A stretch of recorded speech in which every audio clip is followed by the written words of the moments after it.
તો વાગી ગયા તો સવારના 4:45 અને મારે રહેવાનું હતું 27મું રોજું. આ 27માં રોજાનો વિડીયો છે, પણ વિડીયો એડિટિંગ કરવામાં વાર લાગી છે, એટલે સોરી, વિડીયો જરાક મોડો આવ્યો છે 2-3 દિવસ. અને જો સવારમાં ભાખરી છે, ગરમા ગરમ આદુવાળી ચા છે, અને મસ્ત મજાની ખાટી તીખી અને મીઠી કેરી બનાવી લીધી છે મેં નાસ્તામાં.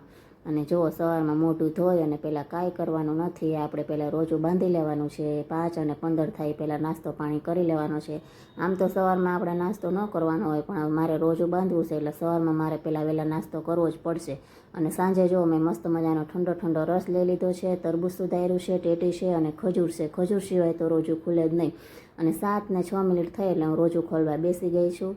અને મને અલ્લાહ અલ્લાહ તો કાંઈ આવડતું નથી, પણ તોય મારે થોડું ઘણું અલ્લાહ અલ્લાહ તો કરવું જ જોઈએ. અલ્લાહ તો મારું માની લેશે, કેમ કે મને તો એ કાંઈ દુઆ પડતા આવડતું નથી. અને જો સાંજે છે ને મસ્ત મજાની ખીચડી, સેવ ટમેટાનું શાક, ભાખરી અને સલાડ બનાવી લીધું છે. તો તમને મારો વિડીયો કેવો લાગ્યો ને મને કમેન્ટમાં જણાવજો. તો મળીએ નેક્સ્ટ વિડીયોમાં. જય દ્વારકાધીશ. Like, share, subscribe.